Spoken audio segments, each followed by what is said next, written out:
مکھیا جی بھی آپ کے پاس ہاتھ جوڑ کے آئیں گے، ضلع پارشد بھی ہاتھ جوڑ کے آئیں گے، لیکن کیا ان سے پوچھئے کہ سال کے اس پیریڈ کے 5 سال گزر گئے، کیا 5 سال میں آپ کے دکھ درد میں یہ شریک تھے؟ نہیں تھے۔ سمجھو کہ سماج کا ڈکئی تھے، یہ سماج کا بہت بڑا ڈکئی تھے، یا نیائے کرنے آیا ہے۔ الیکشن کا موقع آیا، ان کو ذاتی مفاد کی ضرورت پڑی، آپ کے اور ہمارے سامنے انہوں نے ہاتھ جوڑ لیے۔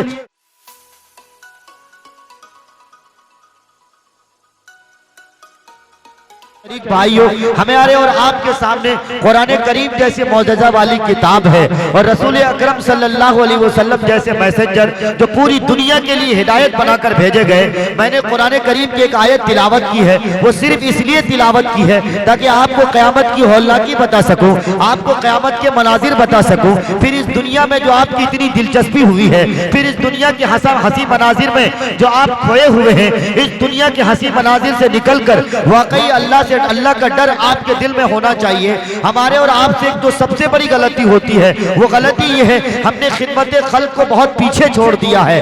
ہمارے درمیان سے ایک بہت بڑی بیماری یہ آ گئی ہے، ہم نے بڑے بھائی اور چھوٹے بھائی کے درمیان تمیز کرنا چھوڑ دیا۔ ہم نے ایک مسلم دوسرے مسلمان کے جو حقوق تھے اس حقوق کو ترک کرنا شروع کر دیا۔ یعنی ایک مسلمان جو دوسرے مسلمان کا بھائی ہوتا ہے، جس کے بارے میں رسول اکرم صلی اللہ علیہ وسلم کا فرمان ہے، یشد بعضہ بعضہ کا لفظ کہا گیا ہے، یعنی فرمایا نبی پاک صلی اللہ علیہ وسلم نے کہ تم میں سے کوئی مسلمان ہو ہی نہیں سکتا ہے جب تک کہ مسلمانوں میں یہ خوبی نہ پیوست ہو جائے، جب تک کہ مسلمانوں میں یہ خوبی داخل نہ ہو جائے۔ نبی پاک صلی اللہ علیہ وسلم نے فرمایا مسلمان وہ مسلمان ہے کہ اگر ہندوستان نہیں بلکہ پوری دنیا میں سے کسی مسلمان کو تکلیف پہنچ جائے، کسی مسلمان کو اگر کسی طرح کے کوئی مسائل میں کوئی مسلمان گھر جائے، تو چاہے تنکونا کے مسلمان ہو، بیگوسرائے کے مسلمان ہو، ادھر مظفرہ کے مسلمان ہو، نیما چاند پورا کے مسلمان ہو، یا کھگڑیا یا پورنیا کے مسلمان ہو، تکلیف پہنچ رہی ہے مصر کے مسلمانوں کو،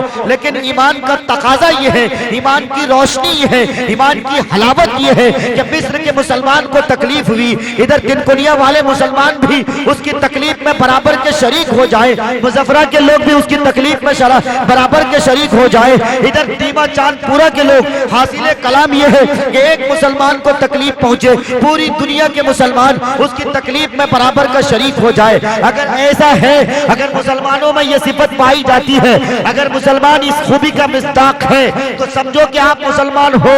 اگر آپ میں یہ خوبی نہیں پائی جاتی، روہنگیا مسلمانوں کو مولی گاجر کی طرح کاٹا گیا اور آپ بالکل ٹھٹھا مار رہے ہو۔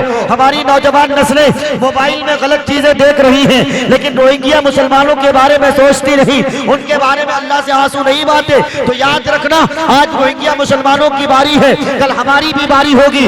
اس لئے میرے دوستوں، میرے کلمہ شریف بھائیوں، میں آپ کو صرف یہ بتانے آیا ہوں، میں نے مسلم شریف کی ایک حدیث پڑھی ہے جس کو کہ علامہ اقبال نے بطور ترجمے کے علامہ اقبال نے کہا تھا، یوں تو سید بھی ہو، مرزا بھی ہو، افغا بھی ہو، تم سبھی کچھ ہو، بتاؤ کہ مسلمان بھی ہو۔ یعنی مسلمانوں والی جو اصل صفت ہے، مسلمان وہ مسلمان ہے جس کے ہاتھ سے، جس کی زبان سے، جس کے ہر حرکات و سکنات سے دوسرا مسلمان محفوظ رہے۔ اگر دوسرا مسلمان محفوظ رہتا ہے تو سمجھو آپ مسلمان ہو، اگر دوسرا مسلمان محفوظ نہیں رہتا تو سمجھو آپ مسلمان نہیں ہو۔ آپ نمازیں تو پڑھ لیتے ہو، آپ حج کرنے کے لیے مکہ المکرمہ تشریف لے جاتے ہو، لیکن آپ کے کردار اچھے نہیں، سماج سوسائٹی میں آپ کی زندگی اچھی نہیں۔ آپ گاؤں کے مکھیا جی بن گئے، آپ گاؤں کے پردھان جی بن گئے، لیکن آپ کو اس بات کی تمیز نہیں۔ یہ کرسی اس لیے ملی ہے کہ تاکہ سماج سیوا کروں، تاکہ میں لوگوں کی خدمت کر سکوں۔ آپ لوگوں کے خادم بنائے گئے ہو، آپ کو لوگوں نے ودائک بنایا، اس لیے بنایا ہے تاکہ یہاں کی سڑکیں ٹھیک ہو جائیں، یہاں کی تعلیم اچھی طرح ہو جائے، یہاں کی خستہ حالت دور ہو جائے، ہمارے سماج سے غربت کا خاتمہ ہو جائے۔ لیکن آپ ودائک جی بن گئے، آپ ودائک جی کے کرسی پہ براجمان ہو گئے، آپ نے اپنے آپ کو فرعون سمجھنا شروع کر دیا۔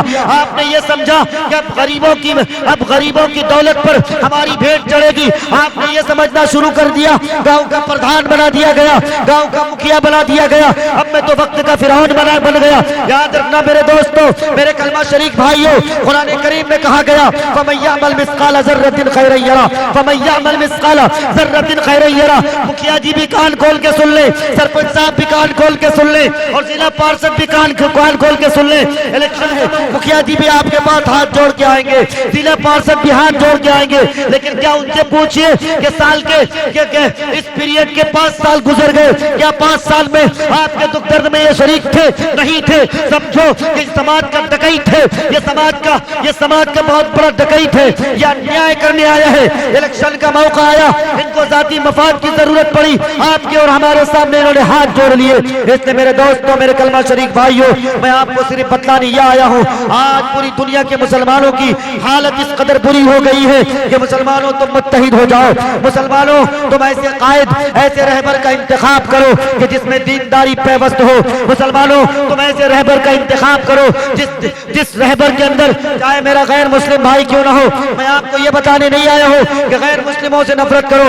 میرے اسلام کا اگر صحیح سے مطالعہ کریں گے, میرے غیر مسلم بھائی آپ میرے دشمن نہیں ہو, آپ میرے دوست ہو. میرے نبی پاک صلی اللہ علیہ وسلم کا فرمان ہے, اسلام کی میننگ کیا ہے؟ واٹ از اسلام؟ اسلام کیا ہے؟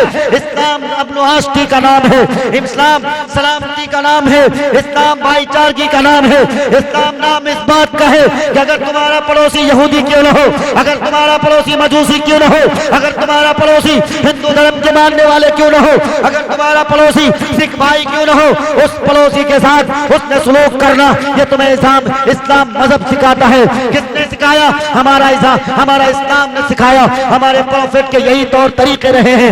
اس لیے میں آپ سے کہنا چاہتا ہوں, یاد رکھیے گا, کسی کو اگر کرسی مل گئی, وہی ماسٹر صاحب بن گئے, اور اتفاق سے ماسٹر صاحب کو BLO بنا دیا گیا, ماسٹر صاحب کی ذمہ داری دی گئی, آپ پنچایت کے لوگوں کے آدھار کارڈ سدھروائیے. لیکن ماسٹر صاحب بھی بہت بڑے ہو گئے, سرکاری تنخواہ مل رہی تھی, لیکن BLO کی پوسٹ مل گئی. ماسٹر صاحب نے ایک آدھار کارڈ پہ 50 روپے اور 250 روپے گھوس لینا شروع کر دیا. یاد رکھنا ماسٹر صاحب, آپ کی بھی خیریت نہیں ہوگی, آپ کو بھی اللہ کیا جواب دینا پڑے گا. چاہے آپ کسی دھرم سے تعلق رکھتے ہو, آپ کو مرنے کے بعد پوچھا جائے گا, آپ کو یہ کرسی دی گئی, یہ کرسی اس لیے دی گئی, بطور امانت کے دی گئی تھی, آپ کو امین بنایا گیا تھا, آپ کو سماج سے چن کے مکھیا اس لیے نہیں بنایا گیا تھا کہ آپ بھید بھاؤ کرو, آپ پکشپات کرو, ایک طرف غریب ہو ایک طرف مالدار ہو, آپ انصاف کرنے چلے جاتے ہو, آپ مالدار کے حق میں فیصلے سنا دیتے ہو. سرپنچ صاحب کی خیریت نہیں ہوگی, موٹی رقم مل جاتی ہے, آپ اس کے حق میں فیصلے سنا دیتے ہو. اللہ کا فرمان ہے, آج تم دنیا میں اللہ سے ڈرو نہ ڈرو. اللہ نے فرمایا وَلَقَدْ خَلَقْنَا الْإِنسَانَ وَنَعْلَمُ مَا تُوَسْوِسُ بِهِ نَفْسُهُ وَنَحْنُ أَقْرَبُ إِلَيْهِ مِنْ حَبْلِ الْوَرِيدِ. اے انسان, اے آدم کی اولاد, اے امت محمدیہ, کان کھول کر سن لو, میں نے تمہیں پیدا کیا اور میں جانتا ہوں کہ تمہارے دلوں میں کیسے کیسے وساوس پیدا ہوتے ہیں, کیسی کیسی تدبیریں اختیار ہوتی ہیں. تم بیٹھتے ہو تو کیا سوچتے ہو, تم سوتے ہو تو کیا سوچتے ہو, تمہاری خلوت کی زندگی کیسی ہوتی ہے, تمہاری جلوت کی زندگی کیسی ہوتی ہے. اس لیے یاد رکھ لینا, کان کھول کے یہ بات سن لو, اللہ سے ڈرو. اللہ نے مزید آگے فرمایا